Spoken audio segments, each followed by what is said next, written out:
Praise the lord. మన ప్రభువును ప్రియ రక్షకుడైన యేసుక్రీస్తు వారి శ్రేష్టమైన నామంలో మీ అందరికీ నా శుభాభివందనములు తెలియజేస్తున్నాను. మిమ్మల్ని అందరినీ ప్రేమపూర్వకంగా ఈనాటి మన ఆరాధన కార్యక్రమమునకు ఆహ్వానిస్తున్నాను. ప్రభు యొక్క ఉచితమైన కృపలో ఈ యొక్క నూతన సంవత్సరములో 2వ పునరుత్థాన దినము నాడు మీ అందరితో కలిసి దేవుని నామాన్ని స్తుతించటానికి, దేవుని యొక్క మాటలను మీతో పంచుకోవడానికి దేవుడు అనుగ్రహించినటువంటి ఈ గొప్ప సమయము కొరకై దేవునికి నేను ఎంతగానో కృతజ్ఞతాస్తుతులు చెల్లిస్తున్నాను. ప్రభునందు ప్రియ దేవుని బిడ్డలారా, ఈనాటి మన ధ్యానం నిమిత్తమై పరిశుద్ధ గ్రంథము నుండి లూకా సువార్త 17వ అధ్యాయము 12 నుండి 19 వచనాలు మనం చదువుకుందాం. లూకా సువార్త 17వ అధ్యాయము 12 నుండి 19 వచనాలు. ఆయన యొక్క గ్రామంలోనికి వెలుచుండగా 10 మంది కుష్ఠరోగులు ఆయనకు ఎదురుగా వచ్చి దూరమున నిలిచి, యేసు ప్రభువా, మమ్ము కరుణింపమని కేకలు వేసిరి. ఆయన వారిని చూచి, మీరు వెళ్ళి మిమ్మును యాజకులకు కనపరుచుకున్నడని వారితో చెప్పెను. వారు వెళ్ళుచుండగా శుద్ధులైరి. వారిలో ఒకడు తనకు స్వస్థత కలుగుట చూచి గొప్ప శబ్దముతో దేవుని మహింపరచుచు తిరిగి వచ్చి ఆయనకు కృతజ్ఞతాస్తుతులు చెల్లించుచు ఆయన పాదముల యొద్ద సాగిలపడెను. వాడు సమరయుడు. అందుకు యేసు, 10 మంది శుద్ధులైరి కారా? ఆ 9 ఎక్కడ? ఈ అన్యుడు తప్ప దేవుని మహిమపరచుటకు తిరిగి వచ్చిన వాడెవడను అగుపడలేదా అని చెప్పి, నీవు లేచిపోము, నీ విశ్వాసము నిన్ను స్వస్థపరచునని వానితో చెప్పెను. ప్రభునందు ప్రియ దేవుని బిడ్డలారా, చదవబడినటువంటి వాక్య భాగంలో మనం చాలా స్పష్టంగా చూస్తున్నాం ఒక ప్రాముఖ్యమైనటువంటి విషయం. మనము దేవుని నుండి పొందుకున్నటువంటి ఆశీర్వాదములను బట్టి, దేవుడు మన జీవితంలో చేసినటువంటి అద్భుత కార్యములను బట్టి, ప్రతి మంచి కార్యాన్ని బట్టి, దేవుడు చేసినటువంటి ఆ యొక్క ఆశీర్వాదము, మనం పొందుకున్నటువంటి దీవెనలను బట్టి దేవునికి మనం ఎప్పుడు కూడా కృతజ్ఞతాస్తుతులు చెల్లించే వారిగా ఉండాలి. మనం వాటిని మర్చిపోకూడదు. మనం కృతజ్ఞత పూర్వకంగా ఆయన యొద్ద సాగిలపడాలి అనేటువంటి ఒక సత్యాన్ని మనం చాలా స్పష్టంగా ఇక్కడ చూడవచ్చు.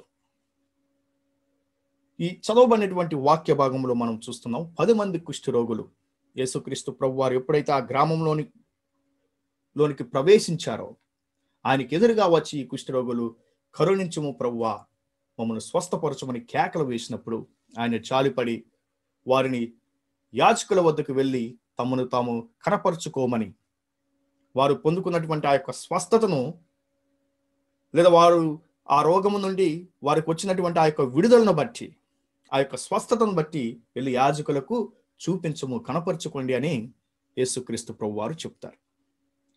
మరి యేసుక్రీస్తు ప్రభువారు చెప్పినటువంటి మాటల ఎడల వారు విశ్వాసము కలిగి విధేయులై మరి ఆ యొక్క యాజకుని దగ్గరికి కనపరుచుకోవడానికి వెళుతున్నటువంటి ఆ యొక్క మార్గ మధ్యంలోనే వారు శుద్ధులైనటువంటి విధానాన్ని మనం చూస్తున్నాం.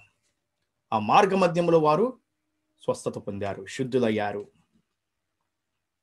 అయితే ఇక్కడ గమనించవలసినటువంటి అతి ప్రాముఖ్యమైనటువంటి విషయం, 10 మంది కుష్ఠరోగులు యేసుక్రీస్తు ప్రభువారి దగ్గరకు వచ్చారు.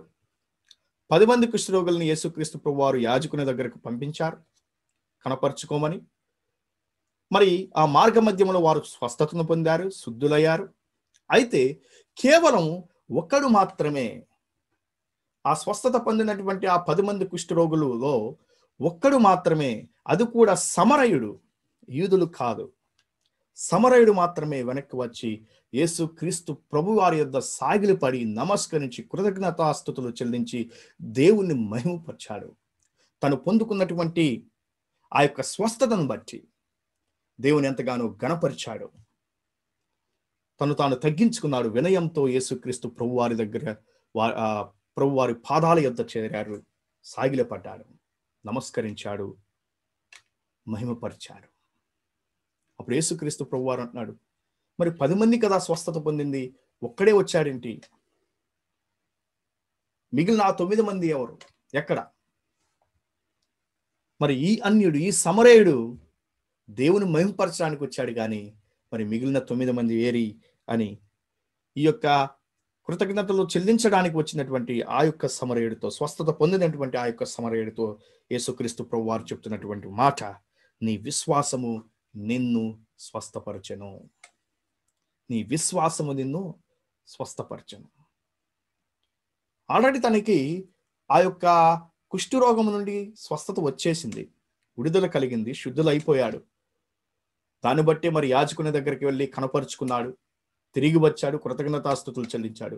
మరలా యేసుక్రీస్తు ప్రభువారు విశేషముగా నీ విశ్వాసము నిన్ను స్వస్థపరచెను అనేటువంటి మరొక, అంటే ఇంకా ఆ యొక్క శారీరక బలహీనత నుండి, శారీరక ఆ యొక్క రోగము నుండి స్వస్థత కంటే ఇంకా మరింతగా తన విశ్వాసాన్ని బట్టి, తన క్రియను బట్టి, లేదా తను దేవుని మీద ఉన్నటువంటి ఆ యొక్క వినయ విధేయతలను బట్టి, ఆ యొక్క విశ్వాసాన్ని బట్టి మరలా స్వస్థత పొందావు అని అతనితో స్పష్టంగా తెలియజేస్తూ ఉన్నారు. అంటే అంతకన్నా ఇంకా జీవితానికి కావలసినటువంటి శారీరక స్వస్థత కన్నా జీవితానికి ప్రాముఖ్యమైనటువంటి ఆత్మీయ స్వస్థత, దేవుని యొక్క శాంతి, సమాధానము, నీతి అతను పొందుకున్నట్లుగా యేసుక్రీస్తు ప్రభువారి మాటలను బట్టి మనం అర్థం చేసుకోవచ్చు. కాబట్టి ప్రియమైనటువంటి దేవుని బిడ్డలారా, ఈ ప్రాముఖ్యమైనటువంటి యొక్క నూతన సంవత్సరంలో, గతించిన సంవత్సరం అనేక సవాళ్లతో కూడుకుని ఉన్నది.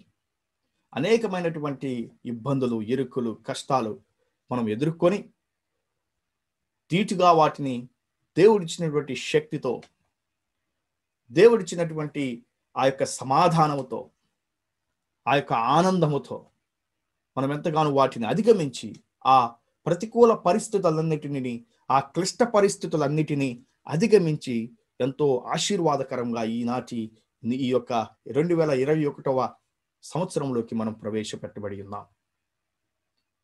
ఈ యొక్క 2021వ సంవత్సరంలోకి ప్రవేశపెట్టబడినటువంటి మనం జ్ఞాపకం చేసుకోవలసినది, దేవుడు చేసినటువంటి ఈ యొక్క మేలులను బట్టి, దేవుడు చేసినటువంటి అద్భుతమైన కార్యాలను బట్టి, దేవుడు అనుగ్రహించినటువంటి యొక్క సంవత్సరం అనే దయా కిరీటమును బట్టి, ఈ యొక్క గొప్ప భాగ్యమును బట్టి మనం ఎంతగానో ఆయనకు కృతజ్ఞతాస్తుతులు చెల్లించే వారిగా ఉండాలి. మనం పొందుకున్నటువంటి స్వస్థతను బట్టి, మన యొక్క సమస్యలు తీర్చబడినటువంటి విధానమును బట్టి, మనకి ఇబ్బందులు తొలగించినటువంటి విధానము బట్టి, దేవుడు సమస్తమును మనకు కావలసినటువంటి ప్రతి దాన్ని సమకూర్చినటువంటి ఆ యొక్క విధానమును బట్టి, మన కుటుంబాన్ని, మన జీవితాలను, మన ఉద్యోగ జీవితాన్ని, మన పని భారాల్లో తను ఎంతగానో కృపను చూపించి, ఆ క్లిష్ట పరిస్థితుల్లో కూడా, ఆ గతించినటువంటి ఆ సంవత్సరంలో ఎన్నో క్లిష్ట పరిస్థితులను, ప్రతికూల పరిస్థితులను మనం ఎదుర్కొన్నప్పటికీ, అనేక సవాళ్ళను ఎదుర్కొన్నప్పటికీ, ఆ సవాళ్ళలో కూడా మనకు విజయాన్ని కలిగజేసి, నెమ్మదిని కలిగజేసి, ఆయన యొక్క కృపలో ఈ యొక్క నూతన సంవత్సరంలోకి, లేదా ఈ యొక్క 2021 సంవత్సరం అనేటువంటి ఈ యొక్క నూతన సంవత్సరంలోకి మనం ప్రవేశించిన విధానాన్ని బట్టి దేవునికి మనం కృతజ్ఞతాస్తుతులు చెల్లించేవారిగా ఉండాలి. ఒకవేళ మనం దేవునికి కృతజ్ఞతాస్తుతులు చెల్లించకుండా, దేవునికి వినయముతో, విధేయతతో మనం ప్రవర్తించకుండా, దేవుని ఎడల మనం పొందుకున్నటువంటి దీవెనలను బట్టి దేవుణ్ణి జ్ఞాపకం చేసుకోకుండా అలక్ష్యం చేసినట్లయితే, నిర్లక్ష్యం చేసినట్లయితే, అది ఎంత మాత్రమును మన జీవితానికి, మన ఆత్మీయ జీవితానికి, మన కుటుంబానికి, మనకు శ్రేయస్కరము కాదు అనేటువంటి మాటను ఒకసారి మనం జ్ఞాపకం ఉంచుకోవాలి. దావీదు భక్తుడు 103వ కీర్తనలో రాస్తూ, నా ప్రాణమా యెహోవాను సన్నుతించుము, నా అంతరంగమునున్న సమస్తమా యెహోవాను సన్నుతించుము, నా ప్రాణమా ఆయన చేసిన ఉపకారములలో దేనిని మరువకుము అనేటువంటి మాటను చెప్తూ ఉన్నాడు.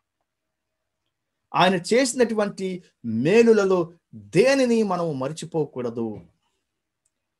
మనం మర్చిపోతున్నాము అనంటే ఆయన యొక్క అధికారాన్ని, ఆయన చేసినటువంటి ఆ యొక్క కార్యాలని, ఆయన యొక్క ప్రభావాన్ని, ఆయన యొక్క శక్తిని మన జీవితంలో నిర్లక్ష్యం చేస్తున్నట్లే, తక్కువ అంచనా చేస్తున్నట్లే. అందుకే మోషే భక్తుడు ఈ ఇశ్రాయేలీయుల ప్రజలతో అంటూ ఉన్నాడు, ద్వితీయోపదేశ కాండము 8వ అధ్యాయంలో, దేవుణ్ణి మీరు మర్చిపోకూడదు, ఏ విధంగానైతే ఈ యొక్క 40 సంవత్సరములు అరణ్య మార్గములు మిమ్మల్ని పోషించాడో, ఏ విధంగానైతే శత్రువుల బారి నుండి మిమ్మల్ని విడిపించాడో, మిమ్మల్ని విమోచించాడో ఐగుప్తీయుల చెర నుండి, ఆయన చేసినటువంటి అద్భుత కార్యాలను బట్టి, ఆయన మిమ్మల్ని పోషించిన విధానాన్ని బట్టి, మీతో ఉన్నటువంటి విధానాన్ని బట్టి, మీ ఎడల చేసినటువంటి గొప్ప కార్యాలను బట్టి, మిమ్మల్ని నడిపించినటువంటి విధానాన్ని బట్టి ఎప్పటికి కూడా ఇశ్రాయేలీల ప్రజలు ఈ యొక్క దేవుణ్ణి, వారికి విమోచకుడిగా రక్షకుడిగా ఉన్నటువంటి దేవుణ్ణి మరిచిపోకూడదు అని ద్వితీయోపదేశకాండం 8వ అధ్యాయంలో చాలా చక్కగా వారికి ఒకసారి జ్ఞాపకం చేస్తూ హెచ్చరిస్తూ ఉన్నటువంటి సందర్భాన్ని మనం చూడవచ్చు. ఇక్కడ 14వ వచనంలో ప్రాముఖ్యంగా చెప్తున్నటువంటి మాట, నీ మనస్సు మదించి దాసుల గృహమైన ఐగుప్తు దేశంలో నుండి నిన్ను రప్పించిన నీ దేవుడైన యెహోవాను మర్చిపోతావేమో. నీ యొక్క మనస్సు మదించి, నీ యొక్క మనస్సులో, నీ హృదయంలో నిన్ను నీవు హెచ్చించుకొని నిన్ను నీవు గొప్ప చేసుకుంటున్నావేమో. ఆ గొప్ప చేసుకునేటువంటి సందర్భంలో దేవుడు చేసినటువంటి కార్యాలను, నిన్ను విడిపించినటువంటి నీ విమోచకుణ్ణి మర్చిపోతావేమో. ఒకసారి జ్ఞాపకం చేసుకో. అదేవిధంగా 17వ వచనంలో, మా సామర్థ్యము, మా బాహుబలము ఇంత భాగ్యము మాకు కలుగజేసినని అనుకొందురేమో. కాగా నీ దేవుడైన యెహోవాను జ్ఞాపకము చేసుకునుము. నీ మనస్సు మదించి నీ విమోచకుణ్ణి నువ్వు మర్చిపోతావేమో. లేదా నీ యొక్క సామర్థ్యము, మా బలము, మా సామర్థ్యము, మా శక్తి, మా ప్రభావం వలన మేము ఈనాడు ఈ యొక్క జీవితాన్ని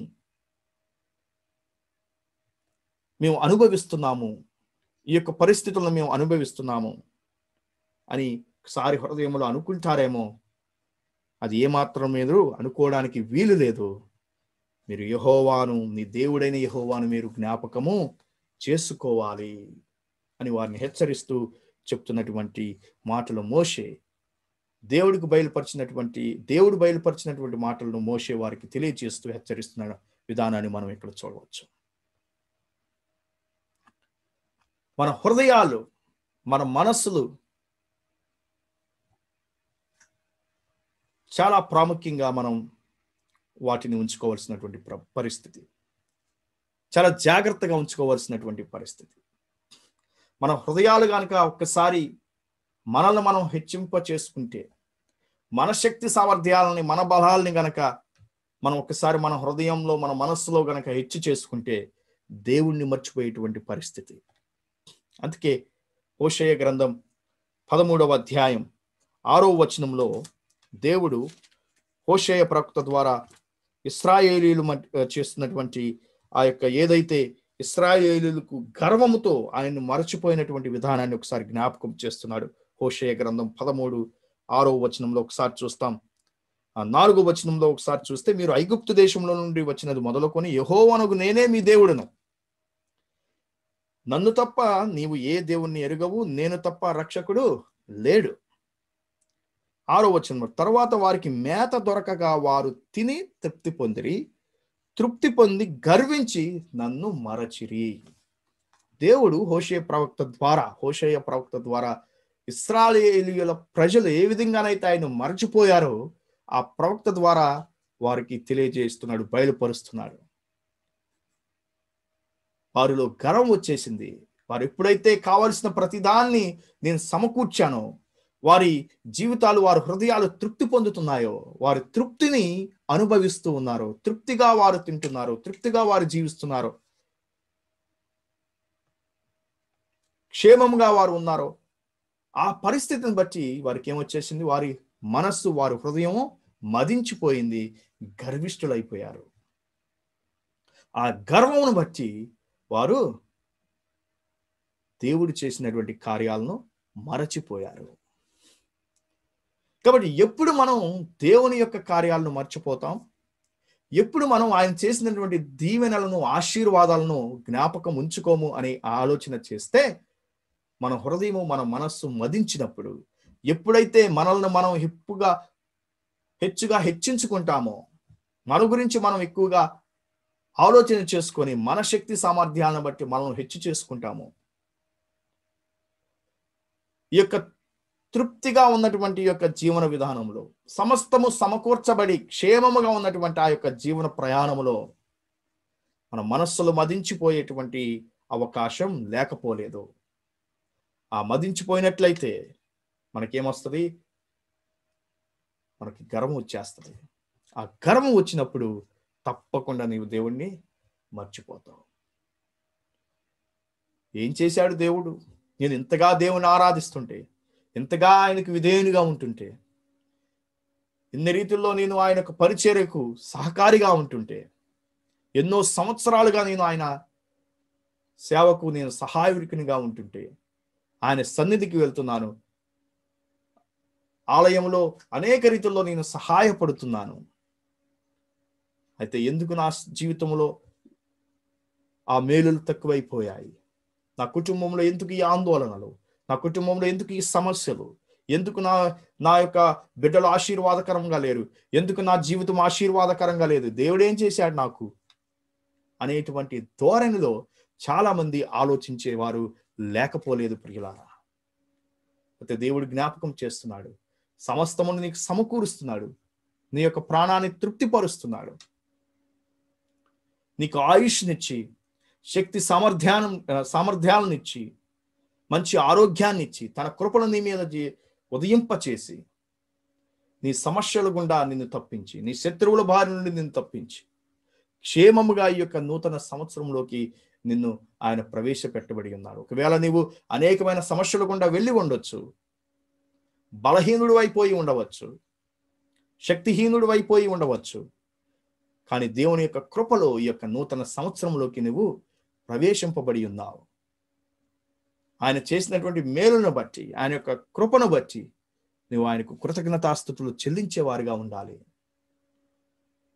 ఒకవేళ గత నూతన సంవత్సరం మనం చెప్పుకున్నటువంటి వాక్యంను బట్టి గతించిపోయినటువంటి ఆ దుర్దినములను బట్టి, గతించిపోయినటువంటి ఆ యొక్క ప్రతికూల పరిస్థితులను బట్టి నువ్వు కృంగిపోకూడదు. నువ్వు జ్ఞాపకం ఉంచుకొని నీవు ఈ యొక్క నూతన సంవత్సరంలో కృంగదీసుకోకూడదు. దేవుడు అద్భుతమైన రీతుల్లో నీకు మార్గాలను ఏర్పాటు చేయబోతున్నాడు, ద్వారాలను తెరవబోతున్నాడు. నిరీక్షణతో, విశ్వాసంతో మనం ముందుకు సాగిపోవాలని నేను నూతన సంవత్సరం నాడు మనం దేవుని యొక్క మాటలను బట్టి మనం ఎంతగానో నేర్చుకొని ఉన్నాం. యెషయా గ్రంథం 43వ అధ్యాయంలో చెప్పబడినట్లు. కాబట్టి ఒకవేళ నువ్వు ఆ దూరంలో ఉండి ఇంకా కృంగిపోయే స్థితిలో ఉంటున్నావేమో, ఒకసారి నువ్వు జ్ఞాపకం చేసుకోవాల్సింది, దేవుని యొక్క కృపలో ఆయన చేసినటువంటి మేలులను నువ్వు ఎప్పటికి కూడా మర్చిపోయేవాడిగా ఉండకూడదు. గర్వముతో, ఆవేదనతో మనస్సు, హృదయం మదించిపోయి నువ్వు దేవుణ్ణి తక్కువ అంచనా, దేవుని యొక్క శక్తి సామర్థ్యమును, ప్రభావమును, ఆయన యొక్క అధికారమును నువ్వు తక్కువ అంచనా వేయకూడదు. గర్వముతో ఉన్నావేమో ఒకసారి నువ్వు జ్ఞాపకం చేసుకోవాలి. గర్విష్ఠురాలు గర్విష్ఠుడు అయిపోయావేమో ఒకసారి జ్ఞాపకం చేసుకో నా ప్రియ స్నేహితుడా.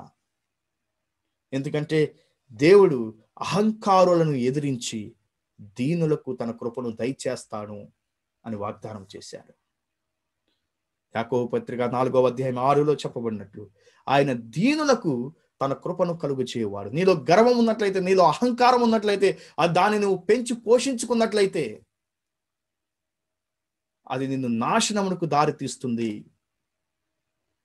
అంతేగాని వినయముతో, విధేయతతో, దీనత్వంతో గనక నీవు నడుచుకున్నట్లయితే దేవుని కృప నీ మీద ఉంటుంది, దేవుని సన్నిధి నీకు తోడుగా ఉంటుంది. తద్వారా నీ జీవితం అనేక విధాలుగా ఆశీర్వదింపబడుతుంది. కాబట్టి మనలో ఉన్నటువంటి గర్వాన్ని మనం తీసివేసుకుందాం. ఆ గర్వం ఉంటే దేవునికి కృతజ్ఞతలు చెల్లించేటువంటి ఆ యొక్క విధానాన్ని మనం మర్చిపోతాం. గర్వంతో ఉన్నట్లయితే దేవుని మనం లెక్క చేయం. గర్వంతో ఉంటే దేవుని మనం తిరస్కరిస్తాం. దేవునికి మనం సమయాన్ని వెచ్చించలేం.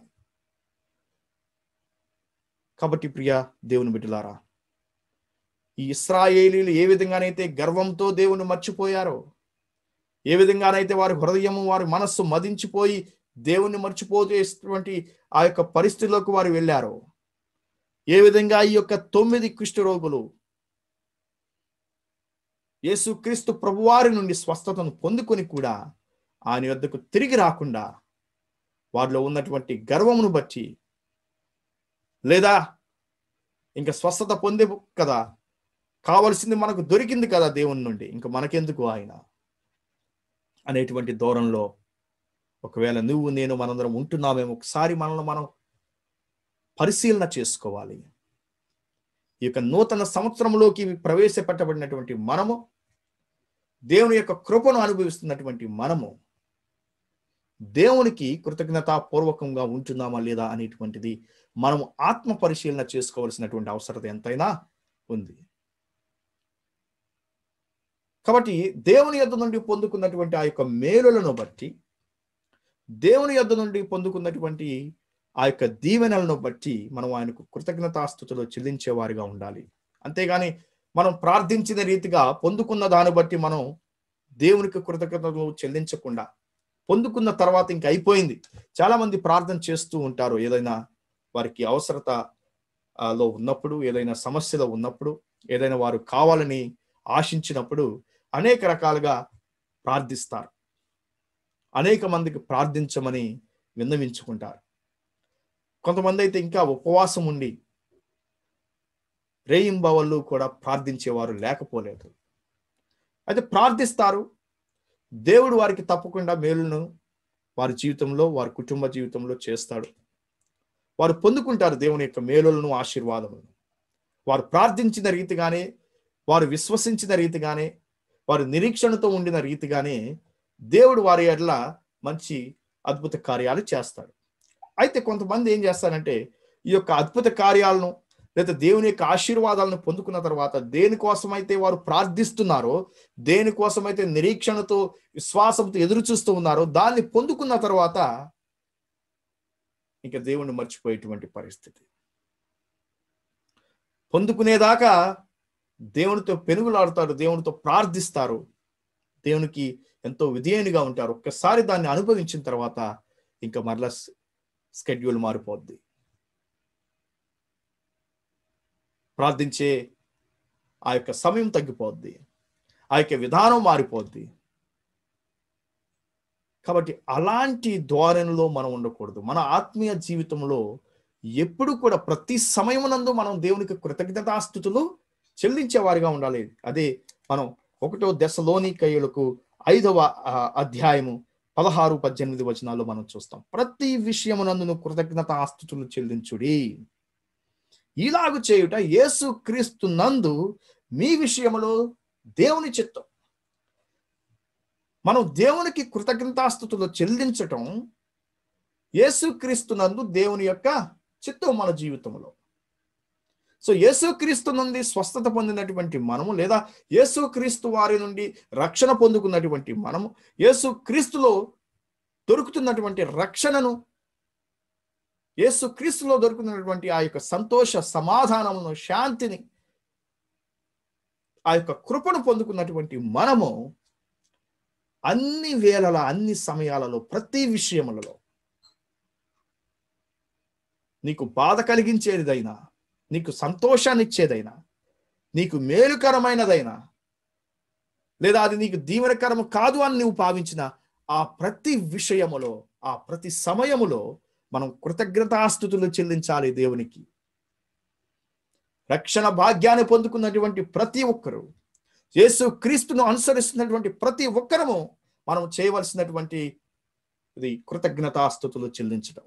దేవునికి కృతజ్ఞతాస్తుతులు చెల్లించడం అనేటువంటిది ప్రతి విషయంలో, ప్రతి సమయంలో అది మన ఎడల ఆయన యొక్క చిత్తం.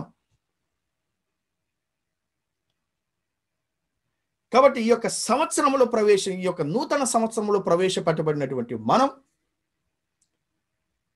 ఈ సంతోషకరముగా ఈ యొక్క సంవత్సరమును ఆరంభించినటువంటి మనం దేవునికి కృతజ్ఞతాస్తుతులు చెల్లించేవారుగా ఉండాలి. ఏ విధంగా అయితే ఆ సమరయుడు అందరూ అనుకోనే ఊహించి ఉండరు, వీళ్ళలో సమరయుడే వెనక్కి తిరిగి మరలా యేసుక్రీస్తు దగ్గరికి వస్తాడేమో. వారు ఊహలకు అతీతముగా యేసుక్రీస్తును అనుసరిస్తున్న వారిని, లేదా వారి కేకలు విని వారు స్వస్థత పొందిన విధానాన్ని చూసినటువంటి వారందరూ వారి ఊహలకు అతీతంగా ఈ సమరయుడు యూదేతరుడు వచ్చి యేసుక్రీస్తు ప్రభువారికి సాగిలపడి నమస్కరించి దేవుని మహింపరిచినటువంటి విధానాన్ని మనం చూస్తున్నాం. అందుకే దేవుడు యేసుక్రీస్తు ప్రభువారు ప్రశ్నిస్తున్నారు, ఇంకా మిగిలిన వాడేరి, మిగిలిన 9 మంది ఏరి? ఈ యొక్క అన్యుడేనా దేవుని మహింపరచడానికి వచ్చింది, స్తుతించడానికి వచ్చింది? మిగిలిన వారు కూడా స్వస్థత పొందారు కదా. అలా యేసుక్రీస్తు ప్రభువారు చెప్తున్నారు, నీ విశ్వాసమే నిన్ను స్వస్థపరిచింది. శారీరక స్వస్థత కన్నా ఇంకా ఆత్మీయమైనటువంటి స్వస్థతను కూడా అతను పొందుకున్నట్లు మనం ఈ వాక్యము ద్వారా, యేసుక్రీస్తు ప్రభువారి యొక్క మాట ద్వారా మనం అంచనా వేసుకోవచ్చు లేదా అర్థం చేసుకోవచ్చు. కాబట్టి దేవుని యొక్క మేలులను అనుభవిస్తున్నటువంటి మనము దేవునికి ఎల్లప్పుడూ కూడా కృతజ్ఞతాస్తుతులు చెల్లించే వారిగా ఉండాలి. ఒకవేళ అలాంటి జీవన విధానంలో, ఆత్మీయ విధానంలో గనక మనం లేకపోయినట్లయితే మనము దేవుణ్ణి తక్కువ ఎంచిన వేస్తున్నట్లు, మనం దేవుణ్ణి గణపరుస్తున్నట్లు కాదు, దేవునికి మనం అపకీర్తిని తీసుకువస్తున్నట్లు. దేవుని యొక్క మేలులను గనక నువ్వు మర్చిపోతున్నావంటే నువ్వు గర్విష్ఠుడైపోయి దేవుని యొక్క సన్నిధిని, దేవుని యొక్క ప్రభావాన్ని నీవు తక్కువ అంచనా వేస్తున్నట్లు. ఈ యొక్క స్వయం సమృద్ధి లేదా తృప్తి పొందినటువంటి ఆ యొక్క జీవన విధానం కొన్నిసార్లు నాశనానికి దారితీస్తుంది. ఏ విధంగానైతే హోషేయ గ్రంథంలో 13వ అధ్యాయం 6వ వచనంలో మనం చదువుకొని ఉన్నామో, వారికి కావలసినదంతా దొరికిన తర్వాత వారు తిని తృప్తి పొందారు, తర్వాత గర్విష్ఠులైపోయి నన్ను మరచిపోయారని దేవుడి హోషేయ ప్రవక్తకు బయలుపరుస్తున్నటువంటి మాట. మనకు కావలసిన ప్రతీది దొరికినప్పుడు లేదా పొందుకున్నప్పుడు మనం గర్విష్ఠులై ఉండకూడదు. మనం తృప్తి పొందినటువంటి జీవన విధానంలో, స్వయం సమృద్ధిని కలిగినటువంటి ఆ యొక్క విధానంలో మనం వినాశనానికి వెళ్ళకూడదు. ఆ గర్వంతో మనం వినాశనం చెందకూడదు. దేవునికి ఎప్పుడు కూడా వినయముతో, విధేయతతో, విశ్వాసముతో, నిరీక్షణతో, దేవుని ఎడల భయభక్తులు కలిగి ఆయనకు కృతజ్ఞతాస్తుతులు చెల్లించేవారుగా మనం ఉండాలే తప్ప గర్వంతో మనం ఊగిపోకూడదు. దేవుని నామానికి అపకీర్తిని మనం తీసుకురాకూడదు. దేవుణ్ణి ఎప్పుడు గణపరిచేవారుగా ఉండాలి కానీ అగౌరవపరిచేవారుగా, డిస్హానరింగ్ అంటాం కదా, అగౌరవపరిచేవారుగా మనం ఉండకూడదు. కాబట్టి ప్రియమైనటువంటి దేవుని బిడ్డలారా, ఈ 9 మంది వలె కాకుండా స్వస్థతను పొంది దేవుడిని మర్చిపోయినటువంటి యొక్క 9 కుష్ఠరోగుల వలె కాకుండా, ఎవరైతే ఈ యొక్క సమరయునిలాగా స్వస్థత పొందుకొని దేవుని యొద్దకు తిరిగి వచ్చి కృతజ్ఞతాపూర్వకంగా సాగిలపడి దేవుని మహింపరిచినటువంటి ఆ యొక్క సమరయుడు వలె, ఆ కుష్ఠరోగి అయినటువంటి స్వస్థత పొందినటువంటి ఆ యొక్క సమరయుని వలె మనందరం కూడా మన జీవితంలో దేవుని యొక్క మేలును బట్టి, దేవుని యొక్క శక్తిని బట్టి, ప్రభావం బట్టి మనందరం దేవునికి కృతజ్ఞతాస్తుతులు చెల్లించేవారుగా ఉండాలి. ఇది కేవలం దేవుని యొక్క కృప ద్వారా మాత్రమే నీవు నేను మనందరం కూడా ఈ యొక్క నూతన సంవత్సరంలోకి ప్రవేశపెట్టబడి ఉన్నాం. ఈ యొక్క సంవత్సరం అనేటువంటి దయాకిరీటాన్ని మనం పొందుకొని ఉన్నాం. మన శక్తి సామర్థ్యాలతో మనం ఇక్కడి వరకు రాలేదు. మన శక్తి సామర్థ్యాలతో మనం సజీవులుగా ఉండలేదు. మన యొక్క శక్తి సామర్థ్యాలతో లేదా మనకున్నటువంటి బలముతో, ఆర్థిక స్తోమతతో మనం సంతోషంగా, సమాధానంతో ఇక్కడ ఉండలేదు ఇప్పటి వరకు. ఇది కేవలం దేవుని యొక్క కృపలో, దేవుడు తన యొక్క చిత్తంలో ఇప్పటి వరకు కూడా మనల్ని కాచి కాపాడి, మనల్ని క్షేమంగా భద్రపరిచి, మనకు కావలసిన ప్రతీది సమకూర్చి, ఆయన సమయంలో ప్రతీది ఆయన మనల్ని సంతృప్తి పరుస్తూ ప్రతి దానిలో సజీవుల రెక్కలో మనం భద్రపరిచి ఉన్నాడు. కాబట్టి ఆయన యొక్క కృపను బట్టి, ఆయన యొక్క దీవెనను బట్టి, ఆశీర్వాదం బట్టి మనందరం కూడా ఎల్లప్పుడూ ప్రతి విషయంలో దేవునికి కృతజ్ఞతాస్తుతులు చెల్లించేవారుగా ఉందాం. తద్వారా దేవుని నామాన్ని మహింపరుద్దాం. తద్వారా దేవునికి మరింతగా మనం సాన్నిహిత్యం కలిగి ఆయనతో నడుచుకోవడానికి ప్రయత్నం చేద్దాం.